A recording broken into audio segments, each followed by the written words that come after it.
Luego de la caída de la quina en 1988-89, sube al poder en el sindicato petrolero hace 30 años, un hombre que todos los años, todos los aniversarios de la expropiación petrolera estaba presente. Y me refiero a Carlos Romero de Champs. Lo ha hecho 29 veces. Y digo 29 y no 30 porque el día de ayer no fue invitado a la ceremonia de la expropiación petrolera. En un hecho inédito en este 81 aniversario de la expropiación que se conmemora sin la presencia de Carlos Romero de Champs, líder todavía del sindicato petrolero.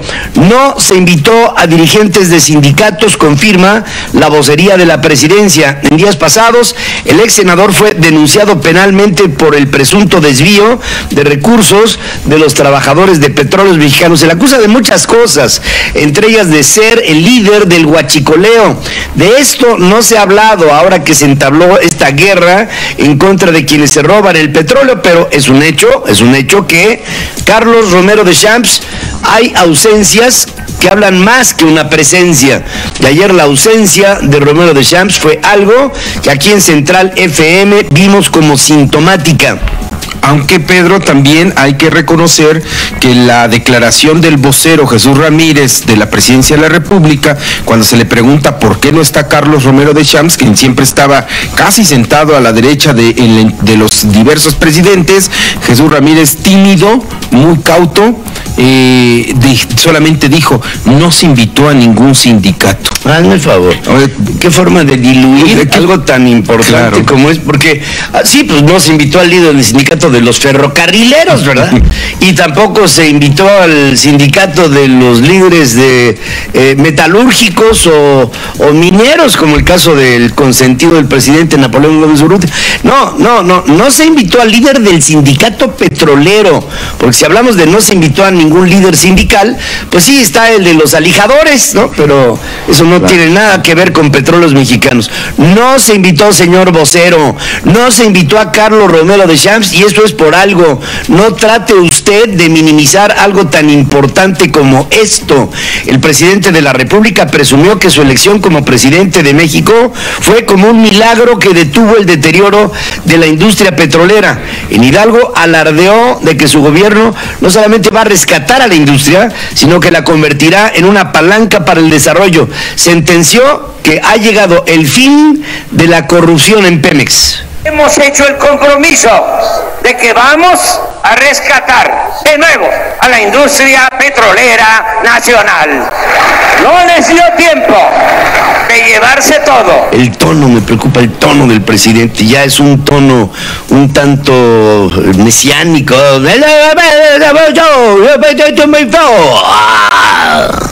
Dices,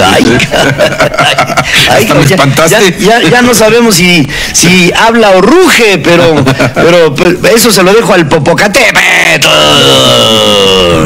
El Ejecutivo Federal retó a los contratistas de la reforma energética. El desafío es fortalecer a Petróleos Mexicanos e incrementar la producción petrolera. En Palacio Nacional prometió bajar la carga fiscal de la paraestatal si es necesario y respetar los acuerdos del gobierno anterior para hacer eficiente el desempeño en Pemex. Pemex programa desarrollar 20 campos nuevos, de extracción de petróleo, 16 en aguas someras y 4 en tierra al cierre de este año, que corre como parte de la estrategia para apuntalar a Petróleos Mexicanos, según adelanta este ganadero, hoy director de Pemex, Octavio Romero. El director precisa que ya se efectuaron las contrataciones necesarias para llevar a cabo acciones de infraestructura y que en el 2020 la producción de Pemex se va a disparar. Ese fue su término, a disparar. Empresas de Estados Unidos, Italia, Francia y Australia son las invitadas a participar en la licitación de Dos Bocas en Tabasco. Según informa Rocío Nale, la secretaria de Energía detalla que la licitación se buscó para dar por lo menos un 50% a la participación nacional, se fijó un límite de construcción de 3 años y se proyectó la generación de 23,000 empleos directos, 100,000 indirectos, según apunta la secretaria de la Función Pública, que acompañará en el proceso de selección, evaluación y adjudicación, así como construcción de obras de infraestructura. Habla la secretaria de Energía. Se entregaron las invitaciones a participar en el proyecto de construcción a las 4 empresas. La primera, Consorcio Bechtel Technip. Segundo, Consorcio Worley Parsons con Jacobs. Tercero, la empresa Technip. Y cuarto, la empresa KBR. Rascándole a las 4 tienen antecedentes de haber corrompido a países y a gobiernos para llegar a establecer contratos con diversas organizaciones de carácter extractivo, como es el caso de Petróleos Mexicanos. De hecho, hay directivos de estas diversas empresas que han estado en la cárcel precisamente por corrupción, y una de ellas es hasta llamada la Odebrecht de Argentina, en la cual se le ha incurrido en casos de corrupción para lograr algunos proyectos y construcciones precisamente de complejos petroleros. Más adelante, Pedro, daremos el detalle de lo que se ha investigado en torno a estas empresas, ¿no? Sí, y estas empresas son las que fueron escogidas, así como de la chistera, para trabajar con Dos Bocas allá en esta enorme instalación que se propone en el estado de Tabasco.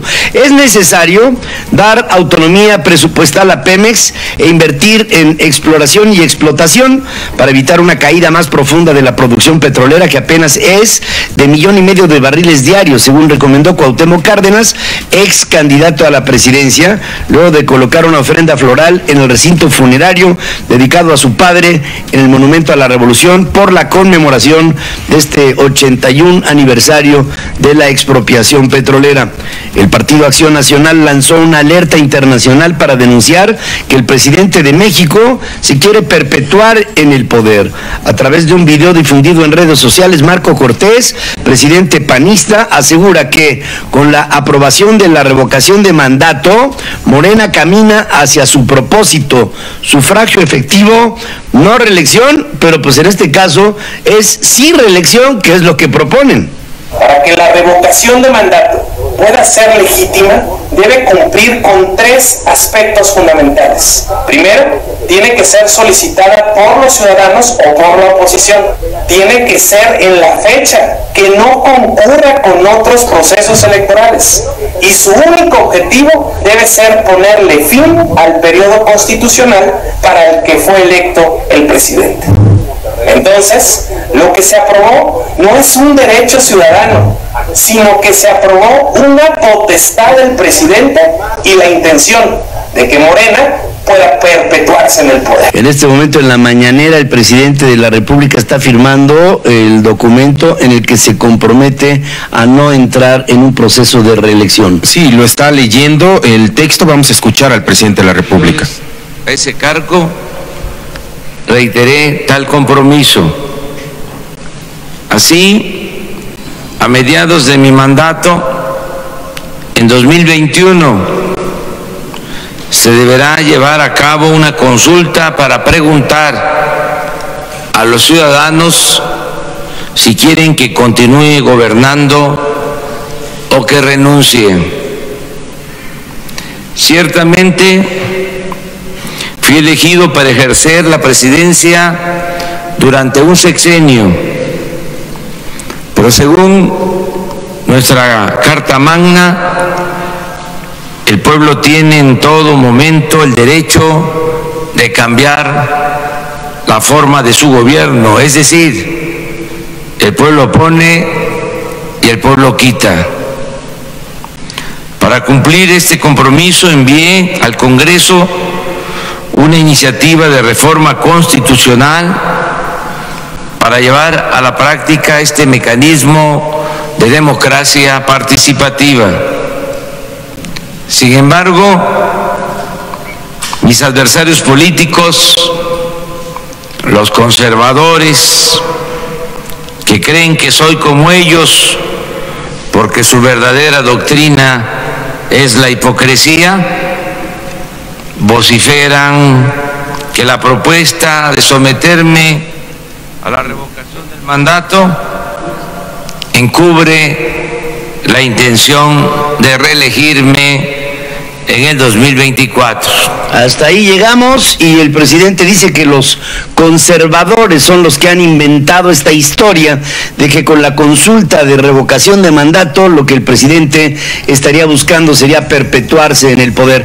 Y nos preguntamos, bueno, si la Constitución dice el pueblo pone y el pueblo quita, el pueblo puso hace 7 meses a un presidente por 6 años. No vemos el por qué tenga que entrar en una consulta para ver si se queda o se va. Pero el presidente así la está planteando y en la celebración de las elecciones intermedias habrá otra boleta en donde el centro de atención otra vez será el presidente de México. Y nuevamente, Pedro, esa interpretación de la ley que está muy alejada de la aplicación de la ley. Todo el mundo tiene una interpretación. Cuando dice Andrés Manuel, la Constitución le da el poder al pueblo, efectivamente se lo da en elecciones cada 6 años. Para quitar a un presidente de la República es necesario un juicio político en la Cámara de Diputados. Y esa es la forma en que se hay que hacerlo, no en la forma de hacer encuestas o hacer consultas populares o hacer elecciones. Ya habrá una reforma constitucional, seguramente sí, veremos qué dice el Senado, pero las interpretaciones de la ley es lo que finalmente siempre ha afectado la aplicación precisamente de las legislaciones. Que lo que aquí tendríamos que entender sería por reducción al absurdo. ¿Qué pasa si luego de la consulta realizable en las elecciones intermedias, la consulta dice, no, ya vete? ¿Saben qué? Pone al país en una crisis política brutal, porque no hay el precedente de que un presidente pudiera ser sacado a la mitad de su mandato. Y si las cosas van como pintan, una de las posibilidades que podría darse dentro de 3 años es que al presidente le dijeran, ya no, ya vete, el país no está creciendo. Ahorita les voy a dar algunos datos que yo creo que nos van a llamar muchísimo la atención, pero uno se los doy. Hemos recibido, ya saben, todos los meses recibimos información de muchos bancos del extranjero y nacionales que nos dan una perspectiva del desarrollo de México. Miren, si creciéramos al 5% durante los próximos 20 años, ni siquiera así alcanzaríamos a Corea. Y vamos a crecer este año a razón de por lo menos, los más optimistas piensan que alrededor del 1%, los pesimistas piensan que podríamos entrar en un proceso de recesión. Y esto lo único que nos habla es de que podría ponerse la economía mexicana muy compleja, muy difícil a lo largo de los próximos 3 años de gobierno, lo que podría marcar la necesidad de que, aprovechando la consulta, al presidente se le dijera, no, mejor ya vete. El PAN en el Senado anunció que votará en contra de la revocación de mandato y la consulta popular aprobadas en la Cámara de Diputados el jueves pasado. Argumenta que la reforma pretende influir en las elecciones intermedias al utilizar la figura presidencial para ganar más votos. La reforma sobre revocación de mandato es la puerta a la reelección del presidente López Obrador, alerta Juan Carlos Romero Hicks, el líder del PAN en la Cámara de Diputados. Remarca que permitir que el presidente aparezca en las boletas del 2021 sería la antesala de la reelección. Por segunda ocasión, Miguel Barbosa es el candidato al gobierno de Puebla por la coalición Juntos Haremos Historia, integrada por Morena, el PT y el Partido Verde Ecologista. El también aspirante Alejandro Armenta, senador con licencia, dará a conocer hoy su postura. Jacob Polemski, presidente de Morena, adelantó que no impugnará la elección y que se suma a Barbosa, punto.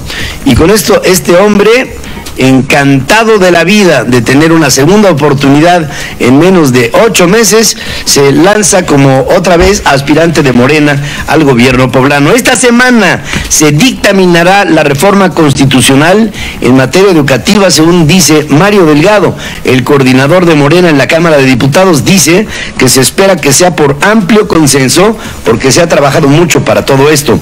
El líder de la Coordinadora Nacional de Trabajadores de la Educación se pronuncia en contra de del proyecto de dictamen de la nueva reforma educativa que se filtró la semana pasada en San Lázaro. Criticaron la propuesta como algo similar a la de Enrique Peña Nieto promulgada en el 2013. Se declaran en alerta máxima en pro de su estabilidad laboral.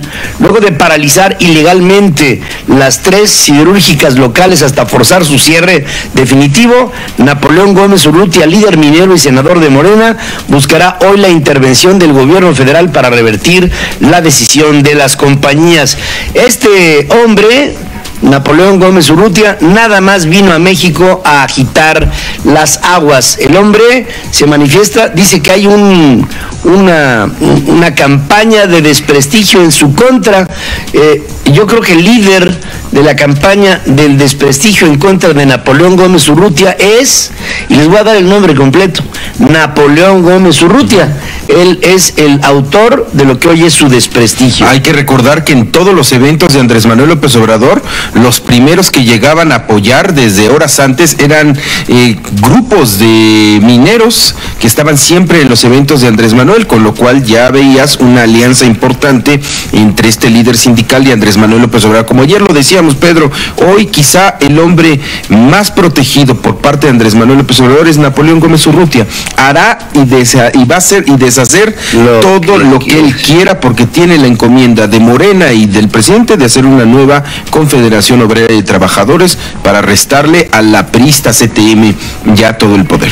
No vamos a utilizar al Estado para cuestionar a escritores, periodísticas o críticos al gobierno, dice Andrés Manuel López Obrador. Estas palabras las voy a guardar, porque, bueno, tuvimos nosotros hasta que hacer un noticiero binacional para que el gobierno en funciones no se metiera con la prensa libre mexicana. Periodistas de Sonora, Sinaloa y Baja California repudiaron con manifestaciones la muerte del compañero sonorense Santiago Barroso, asesinado el pasado 15 de marzo. Demandan al gobierno acciones concretas para frenar el asesinato a comunicadores. No están en calidad de desaparecidos los 22 centroamericanos que transitaron por Tamaulipas y en San Fernando rumbo a Estados Unidos. Están ligados a grupos dedicados al tráfico de personas, según revela Alejandro Encinas, subsecretario de Derechos Humanos, Población y Migración de la Secretaría de Gobernación. Dice, están detrás de ellos cárteles del noreste.